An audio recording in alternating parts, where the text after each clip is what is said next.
በሌላ ሰው ስም የራሷን ፎቶ በመለጠፍ የቀበሌ ነዋሪነት መታወቂያ በማውጣትና በሰነዶች ማረጋገጫና ምዝገባ አገልግሎት ተቋም የማይንቀሳቀስ ንብረትን የመሸጥ የመለወጥ ውክልና እንደተሰጣት አስመስላ ራሷ ወካይና ተወካይ ሆና ሐሰተኛ ውክልና ሰነድ በመያዝ የሌላ ሰው ይዞታን በ4.3 ሚሊዮን ብር የሸጠች ተከሳሽ በጽኑ እስራትና በገንዘብ መቀጮ እንድትቀጣ በፍርድ ቤት ተወስኗል። የቅጣት ውሳኔ የተወሰነባት ተከሳሽ እማዋይሽ ድሪባ ኃይሌ ትባላለች። ይህች ተከሳሽ በንፋስ ስልክ ላፍቶ ክፍለ ከተማ ወረዳ 10 ነዋሪ የነበረች ሸምሲ አባጋሮ የተባለችን ግለሰብ ስምን በመጠቀም የራሷን ፎቶ በመለጠፍ ሐሰተኛ የነዋሪነት መታወቂያ አውጥታለች።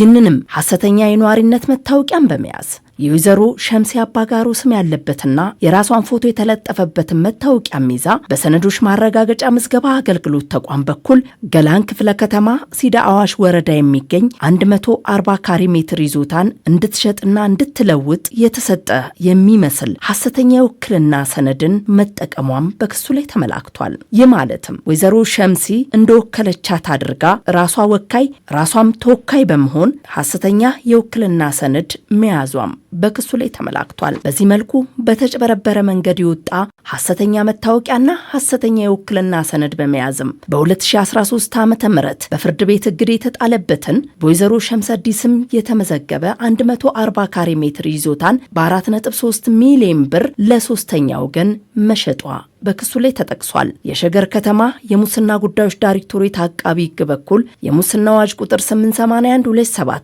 አንቀጽ 23ን መተላለፏ ተጠቅሶ ዝርዝር ክስ ቀርቦባታል። በዚህ ዝርዝር ክስ ላይ የሰውና የሰነድ ማስረጃዎችም ተያይዞ ቀርቧል። የሸገር ከተማ ከፍተኛ ፍርድ ቤት ሁለተኛ ወንጀል ችሎትም የክስ ዝርዝሩ ለተከሳሿ እንዲደርስ አድርጓል፣ በንባብም አሰምቷል። ተከሳሿም የወንጀል ድርጊቱን አለመፈጸሟን ጠቅሳ የእምነት ክደት ቃሏን አስመዝግባለች። ይህን ተከትሎም ከሳሽ አቃቢ ሕግ የሰውና የሰነድ ማስረጃዎችን በችሎት አቅርቧል። ፍርድ ቤቱም የአቃቢ ሕግ ማስረጃን መርምሯል። ተከሳሿ የአቃቢ ሕግ ማስረጃን እንድትከላከል ብይን ሰጥቷል።